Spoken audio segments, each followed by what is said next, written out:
I guess the other thing I want to pick up on is behavior. Leaders behave in a really, really different way from the rest of us.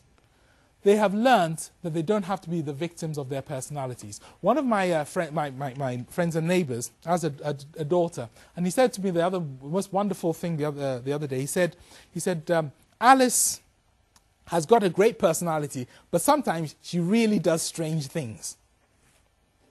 Behavior and personality are not connected. That's what saves us. Now, you guys might have great personalities, but me, I haven't. So I'd be doomed. I'd become a victim of my own personality. Now, you see, when you take a human being and you slice them across the middle, this is how we escape. Right in the middle here is all the sort of Freudian ego-idish bit, okay? Outside that are things like your drivers, things your parents said to you when you were young, like be good, don't cry, be strong. Your values, it's good to be strong and help people. Your attitudes, I like people who are good and strong and help people.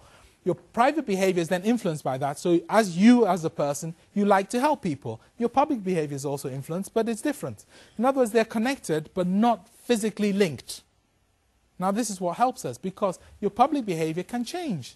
Okay, I'll show you how important behavior is. It's a difficult exercise. You may not be able to do it. But you need to take your thumb and your first finger. Is that possible? And I want you to try and create as perfect a circle as you can. You've got a perfect circle?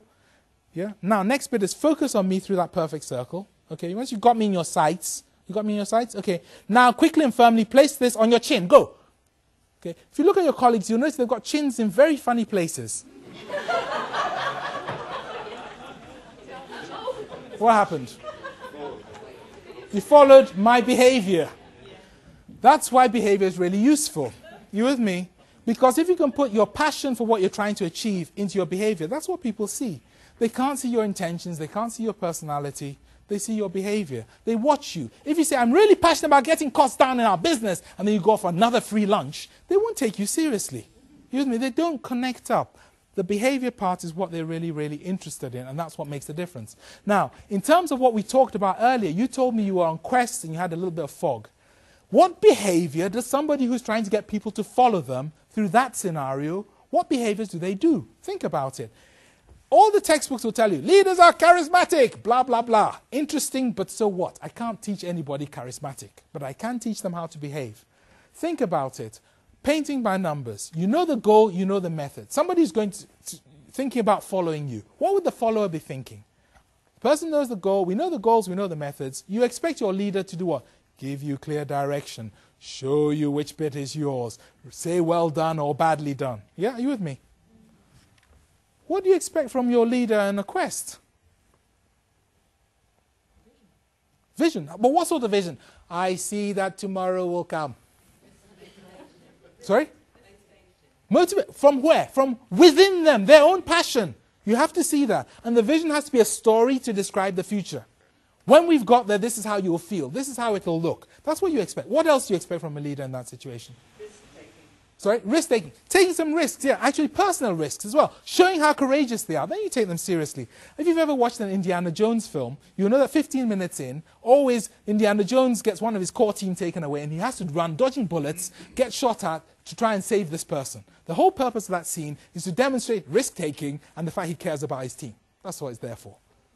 You didn't realize this. I told you, in these films, they're all this there to train you. Okay. What about in the fog? What would you expect from your leader in that scenario? Would you follow someone through the fog you didn't trust? No. So as a leader, how do you get people to trust you? Do you say, hey, trust me? Does that work? Okay, I'll teach you how you build trust first. But first you have to promise that you won't use this for evil purposes. Promise? Okay. To build trust, a very simple process. You promise you're going to do something, you do it, you remind people you promised you were going to do it, and you've done it. And you repeat this 4 times. Yeah? You say, you meet somebody, I'll get back to you by 12. You get back to them at 11:59. Oh, great. I'm glad I got to you because I said I'd get back to you at 12. 1, 2, 3, 4. First time they ignore you. Second time they think it's interesting. Third time they start to notice them. By the 4th time, oh, this person sticks to what they say. So you can build trust very quickly. You were talking earlier about building trust with some of your partners. You know, you said friendly local authorities. Building trust is really important. If people don't trust you, they won't go anywhere they don't fully understand. What else? What else would you expect from a leader in the fog? Good sense of direction or fast learning. Or you said they don't listen to you. Listening is absolutely critical in that scenario, isn't it? It's got to be. It's absolutely got to be. Even if they don't know where they're going, the fact that they're constantly checking, listening to people, saying, well, we might try something different, generally gives you the confidence. Now, what I've done is I've got a couple of lists, so I'm going to put them up, and you tell me what type of change this relates to. Okay? So what type of change do you think the leader does these things in? We're going for the fast option. What type of change do you think the leader does this in? Painting by numbers, yes! And a prize to that lady, I have none. Okay, you ready? Okay, go for the next one.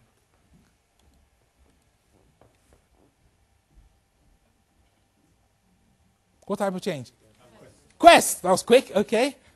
Ready? Go. What type of change? Fog? Methods? Movie! Yes, you need to know what you're doing. And finally? Okay. These are useful checklists before you start to actually interact with people, which are useful to have in the back of your mind, because what you do is you check that your behavior is likely to line up against them. And it just gives you a better chance that people will actually follow you. Does that make sense? Are there any questions? Okay. The other thing is, think about some fine-tuning. And I've just got a little bit of fine-tuning I want to add in.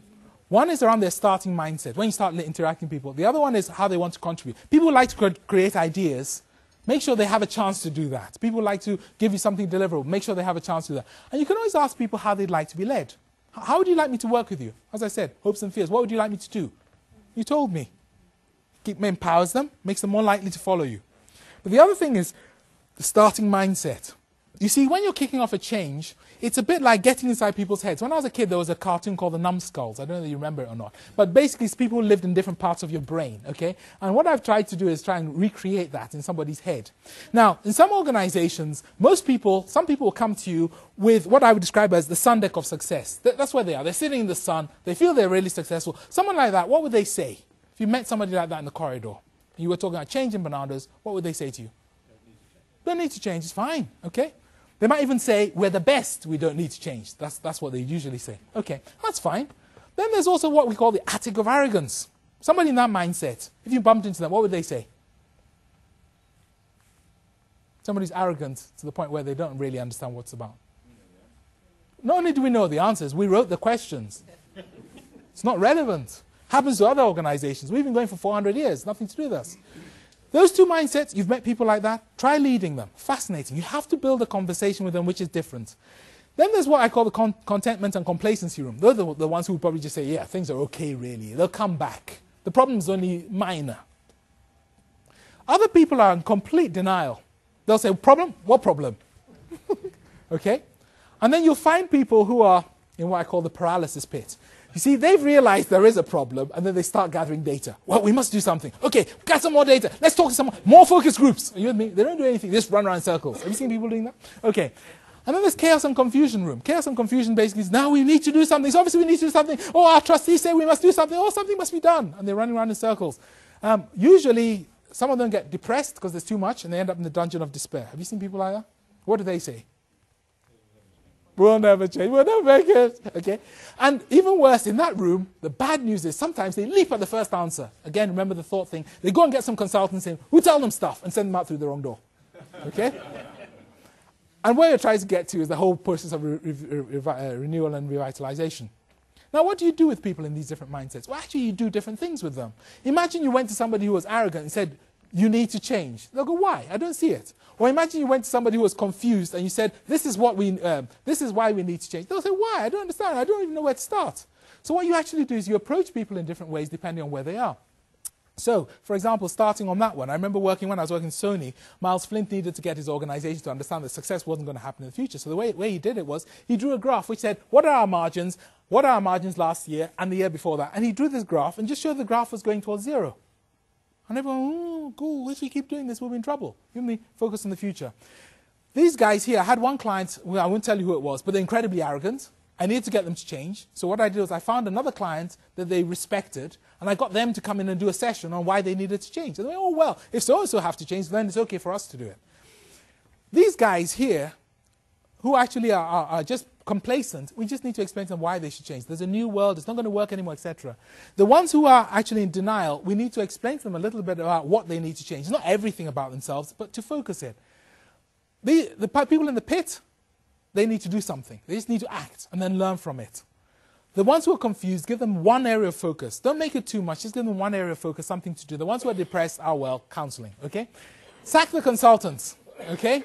The thing I'm proudest of is when the BBC sacked all their consultants, Pentacle were the only people who were in there helping them. So that's great for us, okay? And then finally, people who are trying to do it really focus on how to sustain it. But it's a different conversation. And if you rush in as a leader and try and have a single conversation and try and use your behavior in a single way to move everyone forward, you are kidding yourself. You will never deliver that.